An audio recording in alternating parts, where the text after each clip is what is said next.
স্বাগতম শিবা সফরাস এর জগতে। এখানে শব্দ নয়, নীরবতাই কথা বলে। এখানে চিন্তা নয়, চেতনার জাগরণই সত্য। রঞ্জিত চৌধুরীর ব্যাখ্যায় এই গ্রন্থ আমাদের শেখায়, শিব মানে কোনো দেবতা নয়। শিব মানে সেই অসীম চেতনা যার মধ্য থেকে জন্ম নেয় সৃষ্টি, আর যেখানে মিলিয়ে যায় সবকিছু। এই সূত্রগুলো শুধু পড়ার জন্য নয়, এগুলো অনুভব করার জন্য, নিজের ভেতরের শিবকে খুঁজে পাওয়ার জন্য। চলো চোখ বন্ধ করি, মনের সমস্ত শব্দ থামাই এবং প্রবেশ করি শিবের নীরব সত্যের পথে। প্রথম সূত্র, চেতনার প্রথম স্পন্দন, অর্থাৎ চেতনাই আত্মা। এই একটাই বাক্য, কিন্তু এর ভেতর লুকিয়ে আছে সমগ্র মহাবিশ্বের রহস্য। মানুষ সাধারণত ভাবে আমি দেহ, আমি মন, আমি চিন্তা।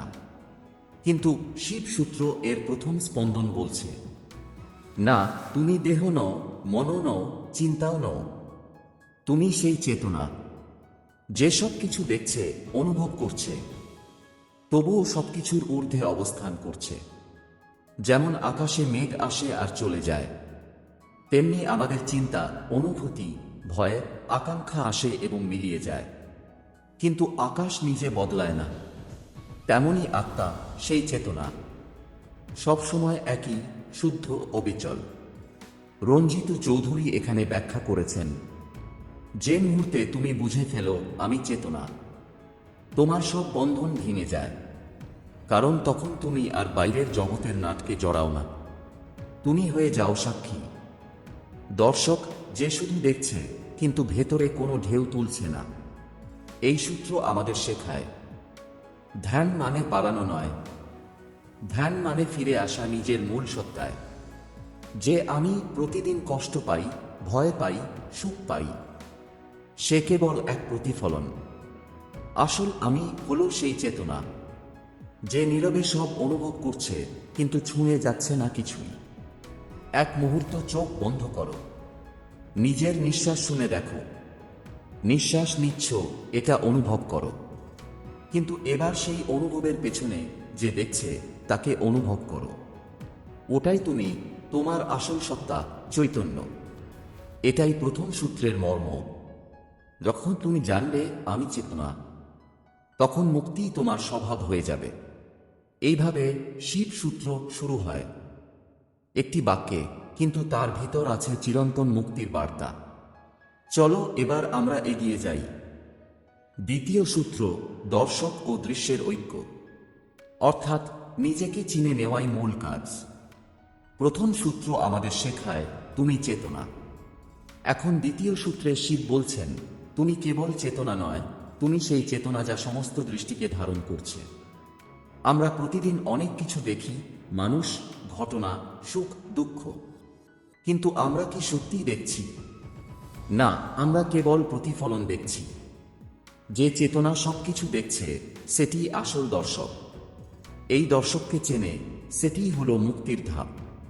রঞ্জিত চৌধুরী ব্যাখ্যা করেছেন, যে মুহূর্তে তুমি বুঝে ফেলো আমি যা দেখছি আমি সেই দর্শক, তোমার ভেতরের বিভ্রান্তি ও সংকট মিলিয়ে যায়। কারণ তখন তুমি আর বাইরের ঘটনার ভেতর হারাও না, তুমি হয়ে যাও সেই নীরব দর্শক যে শুধু দেখছে, বিচার করছে না, আকর্ষিত হচ্ছে না। এই সূত্র আমাদের শেখায়, দর্শক এবং দৃশ্যের মধ্যে পার্থক্য জানো। যেখানে দৃশ্য চলে যায়, দর্শক থাকে। যেখানে চেতনাও বিভ্রান্ত হয়, দর্শক অচল। এই উপলব্ধি চেতনার দ্বিতীয় ধাপ। চিন্তা করো, যখন তুমি অন্যের কথায় মনোযোগ দিচ্ছ কিন্তু ভেতরে শান্তি বজায় রেখো, তখন তুমি এই সূত্র বাস্তবায়ন করছো। তুমি অভ্যন্তরীণ শান্তির অধিকারী। এটাই দ্বিতীয় সূত্রের বার্তা। নিজেকে চিনে নাও, দর্শককে দেখো, আর মুক্তি অর্জনের পথে প্রথম পদক্ষেপ নাও। তৃতীয় সূত্র, চেতনার শক্তি ও রূপান্তর। এই সূত্র আমাদের শেখায়, চেতনা কেবল দেখতে বা অনুভব করতে সক্ষম নয়, এটি শক্তি ধারণ করে এবং জীবন ও পরিবেশকে রূপান্তর করতে পারে। প্রথম সূত্রে আমরা শিখেছি তুমি চেতনা। দ্বিতীয় সূত্রে আমরা বুঝেছি তুমি সেই দর্শক, সবকিছু দেখো কিন্তু যুক্ত হও না। এবার তৃতীয় সূত্র বলছে, সেই চেতনা নিজের গভীরে একাগ্র হয়ে সমস্ত সৃষ্টিশীল শক্তিকে প্রভাবিত করতে সক্ষম। রঞ্জিত চৌধুরী ব্যাখ্যা করেছেন, যে চেতনা জানে আমি দর্শক, আমি চেতনা, সে নিজের জীবন এবং পরিবেশকে রূপান্তর করতে পারে। চিন্তা করো, যখন তুমি শান্তভাবে নিজের অন্তর্জগতে থাকো, সকল চিন্তা, আবেগ এবং অভ্যাসকে পর্যবেক্ষণ করো, তাহলে ধীরে ধীরে তুমি সেই শক্তিকে চিহ্নিত করো, যা কেবল দেখছে না, পরিবর্তনও ঘটাচ্ছে। এই সূত্র আমাদের শেখায়, চেতনা শক্তিশালী হওয়া মানে শুধু অভ্যন্তরীণ শান্তি নয়, এটি আত্মিক সৃষ্টি এবং পরিবর্তনের ক্ষমতা। যে চেতনা এই শক্তিকে চেনে, সে নিজের জীবনে অনবদ্য রূপান্তর আনতে পারে। এভাবেই শিব সূত্রের তৃতীয় সূত্র আমাদের নির্দেশ দেয়, নিজেকে শুধু জানো না, চেতনার শক্তিকে কাজে লাগাও, সৃষ্টি করো, রূপান্তর ঘটাও এবং জীবনের গভীরতার সঙ্গে মিলিত হও। চতুর্থ সূত্র, চেতনার ধারাবাহিক একতা এবং মুক্তি। চতুর্থ সূত্র আমাদের শেখায়, চেতনা কেবল শক্তি নয়, এটি ধারাবাহিকভাবে যুক্ত হয়ে জীবনের প্রতিটি দিককে একত্রিত করতে পারে।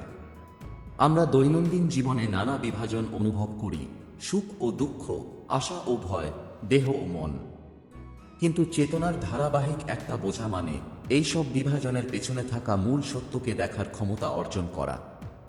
যে মুহূর্তে তুমি বুঝতে পারো সবকিছুই এক চেতনার অংশ, তুমি আর বাইরের জগতের নাটকে হারাও না, তুমি হয়ে যাও সেই চেতনা যা সবকিছু একত্রিত করে। রঞ্জিত চৌধুরী ব্যাখ্যা করেছেন, ধারাবাহিক চেতনা আমাদের মুক্তির পথ খুলে দেয়। যে চেতনা ধারাবাহিক থাকে তা নিজেকে এবং জীবনের অভিজ্ঞতাকে সম্পূর্ণরূপে গ্রহণ করতে পারে। এভাবেই আমাদের চিন্তা, আবেগ ও ক্রিয়াকলাপগুলি শান্তি ও সমন্বয়ের দিকে যায়। চিন্তা করো, যখন তুমি প্রতিদিনের জীবনের সমস্ত ঘটনার মধ্যেও চেতনার একটা ধরে রাখো, তাহলে তুমি অভ্যন্তরীণ শান্তি অনুভব করো এবং মুক্তি অর্জনের প্রাথমিক ধাপ নাও। এই সূত্র আমাদের শেখায়, চেতনা কখনো বিচ্ছিন্ন নয়, এটি সবকিছুর মধ্যে একভাবে প্রবাহিত হয়। এভাবেই চতুর্থ সূত্র আমাদের দেখায়, ধারাবাহিক চেতনা হল মুক্তির মূল চাবিকাঠি। যে চেতনা ধারাবাহিকভাবে সচেতন থাকে, সে জীবনের সমস্ত সংঘাত ও বিভ্রান্তি অতিক্রম করে। পঞ্চম সূত্র, চেতনাকে নিজের সত্তার সাথে মিলিয়ে তোলা। পঞ্চম সূত্র আমাদের শেখায়, চেতনা কেবল দেখা বা অনুভব করার জন্য নয়, তা নিজের সত্তার সঙ্গে মিলিত হয়ে জীবনের সর্বাঙ্গীন পরিবর্তনের শক্তি দেয়। আমরা প্রায়শই ভেতরের বিভ্রান্তি ও দ্বন্দ্বের মধ্যে হারিয়ে যাই। আমাদের মন চাইছে এক জায়গায়, দেহ অন্য জায়গায় এবং আবেগ অন্যদিকে। কিন্তু চেতনার সঙ্গে নিজের সত্তাকে মিলিয়ে নেওয়া মানে এই সব বিভাজনের মধ্যে ঐক্য খুঁজে পাওয়া। যে মুহূর্তে তুমি নিজের চেতনা ও আসল সত্তার মধ্যে সংযোগ অনুভব করো, সেই মুহূর্তেই সমস্ত ভেতরের দ্বন্দ্ব মিলিয়ে যায়। রঞ্জিত চৌধুরী ব্যাখ্যা করেছেন, চেতনা যখন নিজের সত্তার সঙ্গে মিলিত হয়, তাহলে জীবন সহজ হয়ে ওঠে, ভয় কমে যায় এবং অন্তর্দৃষ্টি বৃদ্ধি পায়। এভাবে আমরা নিজেদের এবং পরিবেশকে গভীরভাবে বুঝতে পারি। চিন্তা করো, যখন তুমি প্রতিদিন নিজের ভেতরের সকল চিন্তা ও আবেগকে পর্যবেক্ষণ করো, একই সময়ে সেই চেতনাকে নিজের আসল সত্তার সঙ্গে যুক্ত করো, তাহলে তুমি অভ্যন্তরীণ শান্তি অনুভব করো আর জীবনের প্রতিটি মুহূর্তে সতর্ক ও সংযুক্ত থাকো। এই সূত্র আমাদের শেখায়, চেতনা এবং সত্তার মিলন হল সত্যিকারের অন্তর্দৃষ্টি ও মুক্তির মূল চাবিকাঠি। যে চেতনা নিজের সত্তার সঙ্গে সম্পূর্ণভাবে মিলিত হয়, সে জীবনের সমস্ত বিভ্রান্তি, সংকট ও কষ্ট অতিক্রম করতে পারে। পরবর্তী অধ্যায়ে আমরা এগিয়ে যাব। ষষ্ঠ সূত্র, চেতনার গভীরতায় প্রবেশ এবং অভ্যন্তরীণ নীরবতার সন্ধান। এই যাত্রায় যেখানে আমরা খুঁজব চেতনার গভীরতম রহস্য। এই চ্যানেলে আমরা আধ্যাত্মিক জ্ঞান, মানসিক শক্তি এবং জীবনের গভীরতার দিকে ধাপে ধাপে এগিয়ে যাচ্ছি। প্রতিটি ভিডিও তোমাকে নিয়ে নিজের ভেতরের চেতনা প্রসঙ্গে সংযোগ স্থাপনের পথে। তোমরা যদি সত্যিই চাও নিজের মানসিক শক্তি, আধ্যাত্মিক বোধ এবং জীবনের গভীরতা অনুভব করতে, তাহলে এখনই সাবস্ক্রাইব করো আমাদের চ্যানেল আদি বুকস অফ এ। সাবস্ক্রাইব করার সাথে ঘন্টার আইকনে ক্লিক করো যাতে কোনো নতুন ভিডিও মিস না হয়। চলো এবার আমরা প্রবেশ করি চেতনার জগতে, যেখানে শুধু দেখা হবে না, অনুভব হবে এবং জীবনের রহস্য উন্মোচিত হবে। ষষ্ঠ সূত্র, চেতনার গভীরতায় প্রবেশ এবং অভ্যন্তরীণ নীরবতার সন্ধান। ষষ্ঠ সূত্র আমাদের শেখায় চেতনার প্রকৃত শক্তি বোঝা যায় তখনই যখন আমরা গভীর নীরবতায় প্রবেশ করি। আমরা সাধারণত বাইরে অনেক কিছুতে মনোযোগ দিই, চিন্তা, আবেগ, ভয়, আকাঙ্ক্ষা। কিন্তু চেতনার গভীরতায় প্রবেশ মানে এই সব শব্দ, ভাবনা ও অভ্যন্তরীণ উত্তেজনা থেকে নিজেকে মুক্ত করা। যে মুহূর্তে তুমি নিজের ভেতরের নীরবতাকে খুঁজে পাও, সেই মুহূর্তে তুমি উপলব্ধি করো তুমি কেবল সেই চেতনা যা সবকিছু দেখছে কিন্তু কোনো কিছুতে আবদ্ধ নয়। রঞ্জিত চৌধুরী ব্যাখ্যা করেছেন, এই নীরবতা হল চেতনার প্রকৃত ঘর, যেখানে প্রতিটি শব্দ, চিন্তা ও আবেগ আসে এবং মিলিয়ে যায়। তবু চেতনা থাকে অচল, স্থির ও শুদ্ধ। চিন্তা করো, যখন তুমি নিঃশব্দে বসে থাকো, শুধু নিজের চেতনা অনুভব করো, তাহলে ধীরে ধীরে তোমার মনের সমস্ত বিভ্রান্তি দূর হয়ে যায়। এই অভ্যন্তরীণ নীরবতা আমাদের দেয় অদ্ভুত শক্তি, মুক্তি, স্পষ্টতা এবং গভীর অন্তর্দৃষ্টি। ষষ্ঠ সূত্র আমাদের শেখায় চেতনার গভীরতায় প্রবেশ করা মানে নিজেকে খুঁজে পাওয়া, নিজের বাস্তব সত্তার সঙ্গে মিলিত হওয়া এবং জীবনের সমস্ত বিভ্রান্তি অতিক্রম করার পথ খোলা। সপ্তম সূত্র, চেতনার ধারা এবং আত্ম-অভ্যন্তরীণ নিয়ন্ত্রণ। সপ্তম সূত্র আমাদের শেখায় চেতনার ধারাকে সঠিকভাবে পরিচালনা করাই আত্ম-অভ্যন্তরীণ নিয়ন্ত্রণের মূল। আমরা প্রায়ই আমাদের চিন্তা ও আবেগের প্রভাবে পরিচালিত হই, কিন্তু চেতনার ধারা বুঝতে পারলে আমরা নিজের মানসিক এবং আত্মিক শক্তিকে নিয়ন্ত্রণে আনতে পারি। যে মুহূর্তে তুমি চেতনার ধারাকে সচেতনভাবে দেখো, সেই মুহূর্তে তুমি আর বাইরে ঘটনার দাস নও। তুমি হয়ে যাও সেই চেতনা যা জীবনের প্রতিটি মুহূর্তকে নিয়ন্ত্রণ করতে পারে। রঞ্জিত চৌধুরী ব্যাখ্যা করেছেন, চেতনার ধারাকে বুঝে এবং নিয়ন্ত্রণ করে তুমি নিজের আবেগ, চিন্তা এবং আচরণকে অনায়াসে সমন্বয় করতে পারো। এই নিয়ন্ত্রণ তোমাকে দেয় অভ্যন্তরীণ শান্তি, স্থিতি এবং গভীর অন্তর্দৃষ্টি। চিন্তা করো, যখন তুমি প্রতিদিন নিজের চেতনার প্রবাহ পর্যবেক্ষণ করো, আর কোন ভাবনা বা আবেগকে অযথা ভোগ না করে পরিচালনা করো, তাহলে তুমি অভ্যন্তরীণ শক্তিকে সঠিকভাবে ব্যবহার করতে পারো। এভাবেই চেতনার ধারা এবং আত্ম-অভ্যন্তরীণ নিয়ন্ত্রণ আমাদের জীবনে শক্তি এবং মুক্তি নিয়ে আসে। অষ্টম সূত্র, চেতনার একাগ্রতা এবং সত্তার সঙ্গে সংযোগ। অষ্টম সূত্র আমাদের শেখায় চেতনার একাগ্রতা অর্জন করেই আমরা নিজেদের আসল সত্তার সঙ্গে সংযোগ স্থাপন করতে পারি। আমরা প্রতিদিন অনেক বিভ্রান্তিতে ভুগি, চিন্তা ছড়িয়ে ছিটিয়ে থাকে, মন অনেক দিকেই ছুটে যায়। কিন্তু যখন চেতনা একাগ্র হয়, তখন সমস্ত বিভ্রান্তি মিলিয়ে যায়। যে মুহূর্তে তুমি চেতনার একাগ্রতায় স্থির থাকো, সেই মুহূর্তে তুমি অনুভব করো তুমি আর বিচ্ছিন্ন নও, তুমি নিজের সত্তার সঙ্গে সম্পূর্ণ যুক্ত।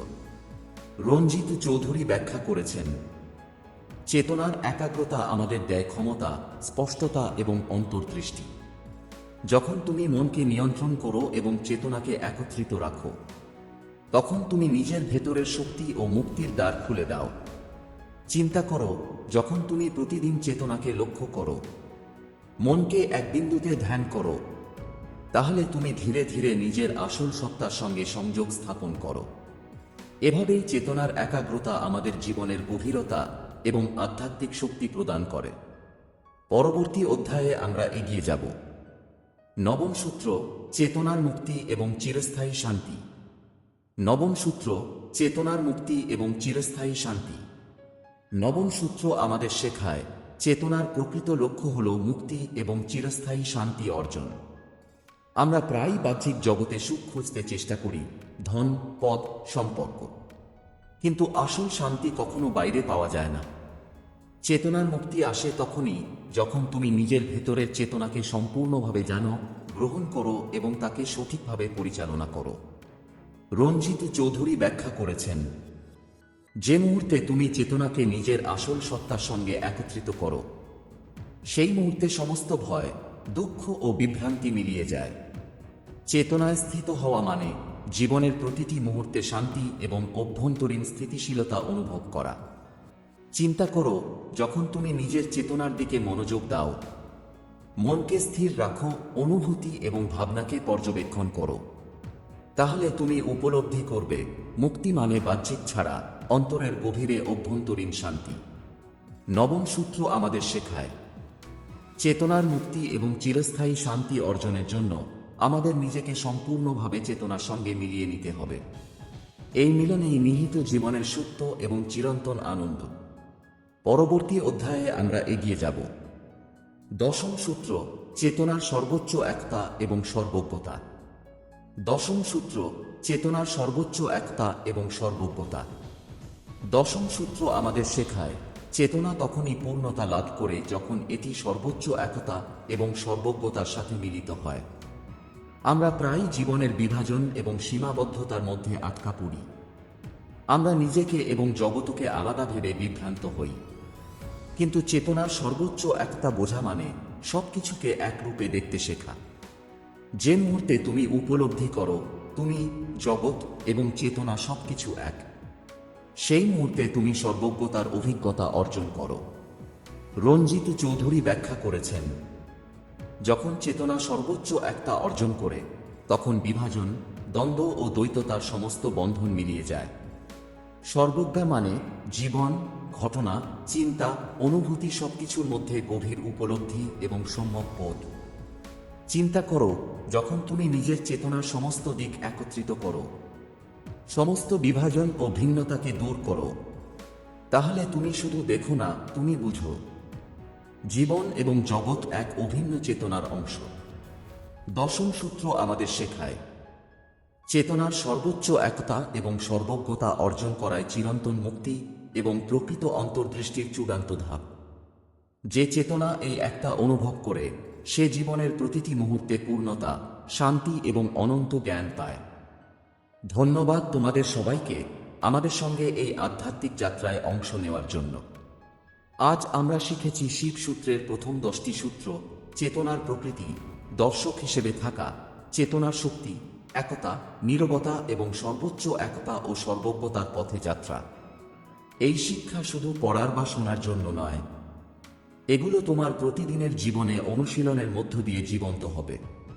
সুতরাং চোখ বন্ধ করো, নিজের চেতনার সঙ্গে সংযোগ স্থাপন করো এবং ধাপে ধাপে অভ্যন্তরীণ শান্তি ও মুক্তি অনুভব করো। যদি তুমি আরও গভীর আধ্যাত্মিক জ্ঞান, মানসিক শক্তি এবং চেতনার রহস্য জানতে চাও, তাহলে এখনই সাবস্ক্রাইব করো আমাদের চ্যানেল আদি বুকসাফকে। ঘন্টার আইকনে ক্লিক করো যাতে কোনো নতুন ভিডিও মিস না হয়। চলো এই যাত্রা থামাও না। নিজের চেতনা, নিজের সত্তা এবং নিজের মুক্তির পথে এগিয়ে যাও। ভালো থাকো, সুস্থ থাকো এবং চেতনার পথে এগিয়ে যাও। ধন্যবাদ।